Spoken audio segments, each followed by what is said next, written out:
سلام تماشابینان گرامی، خلاصه خبرهای مهم 11 مارت تاجیکستان را از پایگاه خبری بامداد برایتان پیشکش میکنیم. شروع میکنیم از یک نگاه کوتاه به سرخط خبر مهم روز در این برنامه. 182 مهاجر قرغز را بعد زنوزنی با مهاجران تاجیک از کار پیش کردند. بازداشت یک جوان در خوروغ برای تحقیر کارمندان میلیشیا در دیدبانگاه تیر چید. تیرپرانی شبانه در مرز اسفره باباد کند. 25 میلیون دلار، 11 ماشین و چند قصر و کوش رویخط دارایی‌های وزیر امنیت قزاقستان. 186 پناهجوی تاجیک را از ورشاو به دوشنبه آوردند. یک ترمه 48 متره روی دوشنبه خوجند را از نو بست. مغازه موسفید 80 ساله را در کوشانیان دزد زده است. و اکنون تفصیلات خبرها. بعد زنوزنی‌های گروهی بین مهاجران تاجیک و قرغز که روزهای 8 و 9 مارت در ساختمان کارخانه‌های بزرگ کارخانه کارکرد گاز امور و مجموعه گاز کیمیاوی امور روی داد، ماموریت کارخانه کارکرد گاز امور یک باره 182 زاده قرغزستان را از کار جواب داد. در روی خط پیش‌شده ها که یک نسخه‌اش روز 11 مارت به دست اداره پایگاه خبری بامداد نیز رسید، کارگران افتادند که برخیش نیم سال باز اینجا کار میکنند و برخی دیگرش همگی چند روز پیش به کار سر کرده بودند. سن کارگران پیش‌شده از 19 تا 50 سال است. برای مثال کارگر از همه کلان سال پیش‌شده میرنبک اشالیف سال تولدش 1972 در قطعه کارهای منالیت و بتون کار میکرد. اکثر کارگران پیش‌شده در همین قطعه وسیم کار میکردند و از جمله جوانترین آنها اولمبیک نورقلوف سنه تولدش 1 ماه سال 2003 و قرولبک اولو عدالت 2 مارت سال 2003 به دنیا آمده همگی 3 ماه پیش به سن 18 رسیده بود. درباره آنکه آیا از مهاجران تاجیک نیز کسی را برای آن زنوزنی‌ها از کار پیش کردند یا نه معلوماتی هنوز نرسیده است. منابع بامداد خبر داد که بعد زنوزنی روزهای 8 و 9 مارت به خاطر پیشگیری از زنوزنی‌های نو کارگران تاجیک را از خوابگاه‌های کارخانه موقتاً به یک مهمانخانه کوچاندند. طوری قبلا خبر دادیم روزهای 8 و 9 مارت در ساختمان کارخانه کارکرد گاز امور بین مهاجران از تاجیکستان و قرغزستان زنوزنی‌های عمومی روی داد. این کارخانه در کنار شهر بلاگویشنسک مرکز مأموری ولایت امور در منطقه شرق دور روسیه ساخته می شود و به ساختمان آن تنها در شرکت ولسترویمنتاژ 9000 کارگر اکثر مهاجران از کشورهای آسیای مرکزی به کار گرفته شدند. منابع پایگاه خبری بامداد با ارسال ویدیوهای 2 روز زنوزنی‌ها خبر دادند که به ترتیب‌ها روزهای 8 مارت در آشخانه شرکت ولسترویمنتاژ در یک زمینه صرف معیشی یا به قول تاجیک‌ها برای یک گپ دوپوله سر شد. در هر صورت این نافهمی نوچیز بلافاصله به یک جنجال بزرگ با اشتراک صدها نفر از هر دو طرف تبدیل یافته است. در ویدیوی روز اول زنوزنی دیده می شود که مهاجران به سوی یکدیگر همه چیزی که پیش می آید از جمله میز و کرسی و کاسه و طبق و دیگر ظرف و اشیا را می پرتویند و یکدیگر را زیر بارون مشت و لغت می گیرند. روز 9 مارت مهاجران تاجیک و قرغز دوباره از گریبان یکدیگر گرفتند، ولی این دفعه در صحن برفپوش میدان ساختمان. بعد روز دوم هم تکرار شدن زنوزنی‌ها ماموریت شرکت ولسترویمنتاژ تصمیم گرفته است که مسئله را با چاره‌های شدید حل کند. منابع بامداد خبر دادند که ماموریت قرار قبول کرده است که تمام مهاجران در زنوزنی‌های اشتراک کرده را بدون یگان چون و چرا از کار بیرون بیاندازد. ماموریت همچنین گفته است با مقامات حفظ حقوق مسئله از روسیه اخراج کردن مهاجران شورپوش را هم مطرح می‌کند.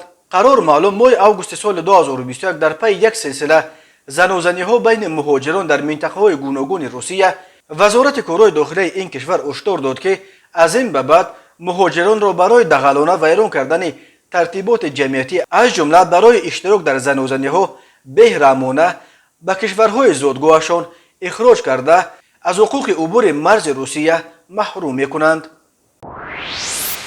مرکز مطبوعات شعبه میلیشیا شهر خوروغ خبر داد که سنه 2 مارت سال جاری تخمینا ساعت 12:20 شهروند سیدبیکوف افتخار سال تولدش 1995 زاده و استقامت کننده شهر خوروغ کوچه جامی در دیدبانگاه دائمی بازرسی دولتی اتومبیلی واقع در محله تیرچی شهر خوروغ به کردارهای اوباشانه دست زده کارمندان مقامات حفظ حقوق را تحقیر نموده است.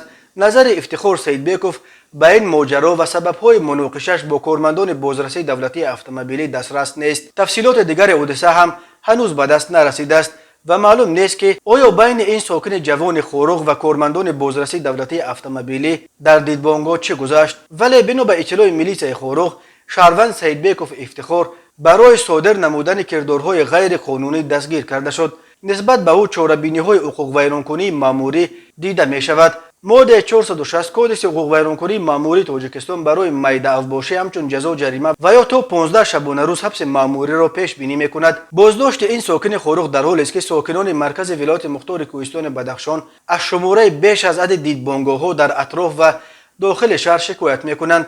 برداشتن دیدبانگاه‌ها یکی از طلب‌های اعتراضگرانی هم بود که بعد در بازداشت هلاک شدن ساکن نویه روشقله گلبدین زیابیکوف از 25 تا 28 نوامبر 4 روز در مرکز خاروق تظاهرات دایر کردند. اما با گذشت 3.5 ماه از آن اعتراضها دیدبانگاه‌ها در داخل و کناره‌های شهر خاروق همچنان باقی میمانند. مقامات حفظ حقوق این دیدبانگاه‌ها را که برخیش از سال 2012 و قسم دیگرش از سال 2018 به این طرف عمل میکنند با مقصد تحکیم قانونیت و ترتیبات ضرور میشمارند. ولی ساکنان میگویند حضور بیش از عدد کارمندان مقامات حفظ حقوق و آن هم با سلاح در کوچه‌های شهر در ذهن مردم احساس ترس و تهلکه را به وجود آورده سیاحان را که میبایست به یک منبع مهم درآمد برای ولایت مختار کوهستان بدخشان تبدیل بیابند از اینجا میگریزاند.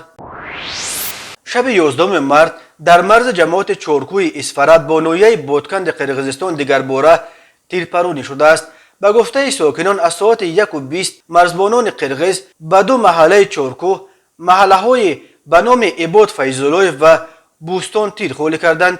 این تیرپرانی به گفته ساکنان تقریبا 1.5 ساعت دوام کرده است.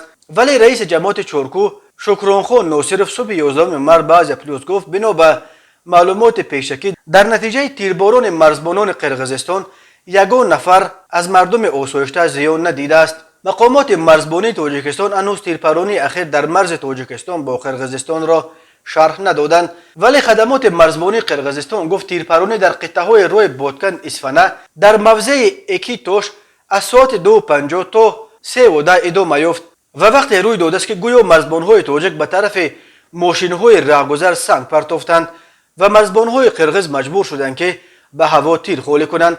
در پاسخ مرزبانهای تاجیک به سوی یک منوره دیدبانی مرزبانهای قرقیز تیرخوری کردند ولی کسی آسیب ندیده است. ولی رئیس جماعت چارکو شکرخان نصریف بعض پلیس گفت قرقیزها به جانب ما تیرخوری کردند. حالا تفتیشات آغاز شده است و بعد معلوم می شود که کجا از تیرخوری کنی زیان دیده است. ساکنان هیچ کجا نرفتند، شب در خانه بودند و از خانه بیرون نبرآمدند. به سوی مردم تیرخوری نشده است و یگان نفر از مردم آسایشته نیز جراحت نبرداشته است، گفت رئیس جماعت چارکو. تیرپرانی شبانه در حالی است که در نیمه اول روز 2 مارس در مرز موضع وحدت جماعت چارکو با نویه بادکن در نتیجه تیرپرانی بین مرزبانهای قرقیز و تاجیک مرزبان تاجیک سنت الله سمدوف کشته شده، 2 مرزبان دیگر تاجیک و همچنین چند نفر از ساکنان جراحت برداشتند. مقامات مرزبانی تاجیکستان تا حال این حادثه را هم شرح ندادند. با گذشت 30 سال از سقوط اتحاد شوروی از 970 کیلومتر مرز تاجیکستان و قرقیزستان تا کنون تنها کم بیشتر از 500 کیلومترش تعیین و علامت گذاری شده است. در قطعه‌های بحثی که اساساً در مرز تاجیکستان و قرقیزستان جایگیر شدند، هر سر چند وقت بر سر آب و زمین چراگاه و راه مناقشه و رخ میدهند. خونین ترین مناقشه در این قسمت مرز در پایان ماه اپریل سال 2021 روی داد که در نتیجه آن از دو طرف 55 نفر کشته و 240 نفر زخمی شدند. تماشابینان عزیز، یادآور می‌شویم خلاصه مهمترین اخبار تاجیکستان را از پایگاه خبری بامداد تماشا دارید. برنامه را ادامه می‌دهیم. کمیته امنیت ملی قزاقستان در سامانه رسمیش 23 عکس پول و ماشین‌ها و دیگر مال‌های قیمت‌بها و قصر و کوش‌های در جریان تفتیش پرونده رهبر سابق این کمیته و سروزیر سابق کریم مسیموف مصادره شده را نشر کردند. مسیموف یکی از یاران نزدیک پرزیدنت سابق قزاقستان نورسلطان نظربایف همراه 2 معاونش ماه ینور در روزهای اعتراضهای خونین دستگیر شد. آنها را به خیانت به دولت، تیاری به غصب به زوره حکومت و سوء استفاده از منصب عیبدار میکنند. کمیته امنیت ملی قزاقستان خبر داد که در هفته تفتیش پرونده حالتهای فراوان در کروپسیا دست داشتن و روی راست و مبلغ‌های بزرگ پاره گرفتن مسیموف نیز آشکار شد و از او مقدار زیاد اموال غیر منقول و تحفه‌های گرانبها از جمله آثار فرهنگی و میلیون‌ها دلار باعث پاره از شرکت‌های داخلی و خارجی گرفته‌اش یافت و گرفته شد. از جمله مسیموف هنگام رئیس کمیته امنیت ملی بودنش از نمایندگان یک کشور خارجی برای یک قرارداد مخفی 2 میلیون دلار پاره گرفته است. این پولها را که مسیموف پنهان کرده بود الکی به بانک ملی قزاقستان برگردانیدند. همچنین مسیموف هنگام سروزیر بودنش از یک شرکت تجارتی همچون پاره، میمانخانه و قطعه زمین در پایتخت قزاقستان را که ارزشش حدود 12.5 میلیارد تنگه قریب 5 میلیون دلار بوده است همچون پاره گرفته است. ماه ینور سال 2022 بعد بازداشت مسیموف از این میمانخانه‌اش 17 از 2 میلیون دلار پول نقد همچنین تعداد زیاد مال‌های قیمت‌بهای چون ساعت‌های تمغه‌های مشهور، خشت‌های طلایی و دیگر مال‌های انتیکواریات را پیدا و مصادره کردند. همچنین 11 ماشین متعلق به کریم مسیموف را مصادره کرده، 2 منزل گرانبهای او در شهر نورسلطان، 2 منزل و یک قصر در شهر المتا، همچنین یک قطعه زمین مساحتش 1 هکتار در ساحل کول در منطقه آسایشگاه شوچنسکو بارافسکای به حبس گرفتند. کمیته امنیت ملی قزاقستان گفت همچنین از نزدیکان مسیموف باز 5.1 میلیون دلار پول دیگر را یافته گرفتند و حالا کارها برای جستجو، مصادره و به قزاقستان برگرداندن مبلغ‌های باز هم بزرگتری که مسیموف و اطرافیانش از قزاقستان برآورده در بانک‌های خارجی پنهان کردند ادامه دارد. کریم مسیموف 56 سال داشته از یاران قدیمی پرزیدنت یکم قزاقستان نورسلطان نظربایف به شمار می رود. مسیموف 2 دفعه سالهای 2007 2012 و 2014 2016 سروزیر قزاقستان بود و بعد ترک این مقام رئیس کمیته امنیت ملی تعیین شد. بازداشت مسیموف و معاونهایش در پس منظر اعتراضهای گسترده صورت گرفت که در قزاقستان از 2 تا 8 ینور دوام کرد. در جریان این اعتراضها که در برخی شهرها به بی‌ترتیبی و پیچید 200 نفر کشته، چند هزار نفر دیگر زخمی شدند. گروه نخستین تاجیکایی که اوکراین را بعد بد شدن وضع آن کشور ترک کردند، صبح 11 مارس از ورشاو با هواپیمای شرکت لهستانی اینتر ایر به دوشنبه آورده شدند. سفارت تاجیکستان در برلین گفت در هواپیما اول 186 نفر اساساً زنان و کودکان را به وطن فرستادند. روز 11 مارس هواپیمای دوم با مهاجران تاجیک از ورشاو به دوشنبه پرواز میکند. به گفته سفیر تاجیکستان در آلمان امام‌الدین ستاروف در عموم تا 2 مارس حدود 1600 شهروند تاجیکستان از اوکراین به پولشا پناه آوردند و حال روند به وطن فرستادن آنها شروع شده است. قبلا گفته میشد که یک قسم شهروندان تاجیکستان از پولشا مستقلانه به کشورهای دیگر رفتند. پولشا بعد حمله حربی روسیه به اوکراین به شهروندان خارجی که میخواهند ترک اوکراین کنند از جمله به شهروندان تاجیکستان اجازه داد که برای 14 روز بدون ویزا به قلمرو این کشور عضو اتحاد اروپا و منطقه شنگن پناه بیاورند. ولی به فرق از شهروندان اوکراین، پولشا به شهروندان کشورهای دیگر که ترک اوکراین میکنند پناهندگی میدهند. سفارت تاجیکستان در آلمان قبلا در اطلاعیه در صفحه‌اش در فیسبوک گفت طبق موافقه‌های قبلی با جانب لهستانی به دست آمده 2 مارس سال 2022 ساعت 20:00 دقیقه به وقت محلی هواپیمای شرکت لهستانی اینتر ایر با 186 مسافران با مقصد برگرداندن شهروندان جمهوری تاجیکستان از جمهوری لهستان از ورشاو به سمت دوشنبه پرواز کرد. رسمیات قبول و گسیل پرواز کنندگان در فرودگاه بین المللی ورشاو به نام فردریک شاپن در همکاری با مقامات مربوطه لهستانی مطابق روی خط ترتیب داده نمایندگی دیپلماتی انجام داده شده. کارمندان سفارت در فرودگاه به شهروندان جمهوری تاجیکستان که دارای حجت معین کننده شخصیت نبودند شهادتنامه‌های بازگشت به وطن دادند. برای بردن همه شهروندان از اوکراین به پولشا پناه آورده دست کم 8 هواپیما لازم است. شرکت آیرس مسئول نگاهبین راههای دوشنبه خوجند چنوق که روز 2 مارس بعد 2 روز بسته شویش از کشاده شدن این یگانه راه بین شمال و مرکز تاجیکستان خبر داد. الکی ساعت 12 خبر داد که این راه به سبب فرآمدن ترمه دیگر باره مسدود شد. در کیلومتر 80 روی دوشنبه چلوق ترمه فرآمده که پهنایش 48 متر و بلندیش 5 متر می باشد، بنابراین حرکت نقلیات را موقتا باز داشته برطرف کنی آن ادامه دارد. گفته می شود در اطلاعیه نشر شده در صفحه این شرکت در فیسبوک ایرس می افزاید رانندگان و مسافران مطمئن باشند که در نزدیکترین فرصت ترمه ذکر شده برطرف می شود. روز دوشنبه خوجند چنوق روز 9 مارس در پی فرو ریختن یک باره 46 ترمه در قسمت های گوناگون این راه اساساً در دره ورزو و سرگای وادی زرافشان بسته شد. روز 2 مارس در این راه باز حدود 15 ترمه دیگر زد.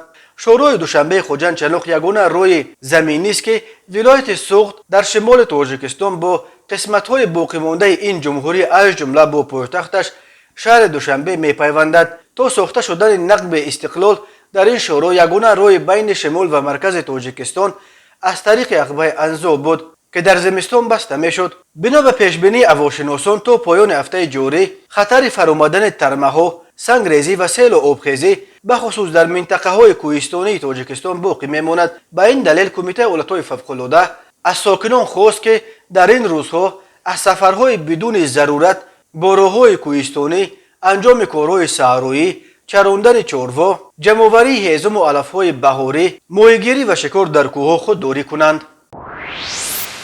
و حالا یک مرور کوتاه به اخبار کریمینالی و حادثه‌های ناخوش روز. از طرف کارمندان شعبه وزارت کارهای داخله در شهر استرافشان نسبت مرد 52 ساله ساکن شهر مذکور پرونده جنایتی با ماده 247 قسم 3 کودکس جنایتی جمهوری تاجیکستان آغاز کرده شده است. نامبرده دوم دکامبر سال 2018 با روی فریب به باوری مرد 43 ساله ساکن همین شهر در آمده برای جدا و حجتگذاری نموده دادن 0.8 هکتار قطعه زمین نزد اولگی از او 42500 سامانی را گرفته تا حال برنگردانیده است. در این سمت تفتیشات ادامه دارد. به شعبه وزارت کارهای داخله در نوحه کوشانیان با عریضه مرد 80 ساله ساکن نوحه مذکور مراجعت نموده است که 9 مارس سال 2020 شخصان نامعلوم با روی پنهانی از مغازه خوراکواریش 4520 سامانی را دزدیده از جای حادثه غیب زدند. هنگام گذرانیدن چاره‌بینی‌های اپراتیوی جستجویی از جانب کارمندان میلیسیا، نابالغ 17 ساله ساکن امین نوحه همچون گمانبر در صادر نمودن جنایت دزدی دستگیر کرده شد. اوید به این حالت تفتیشات ادامه دارد. تماشابینان عزیز و گرامی، این بود مرور به خلاصه چند خبر مهم امروز تاجیکستان. خبر و گزارش‌های بیشتر از تاجیکستان و درباره تاجیکستان و اطراف آن را در سامانه پایگاه خبری بامداد در این نشانه پیگیری نمایید: www.bomdad.com. خوش باشید.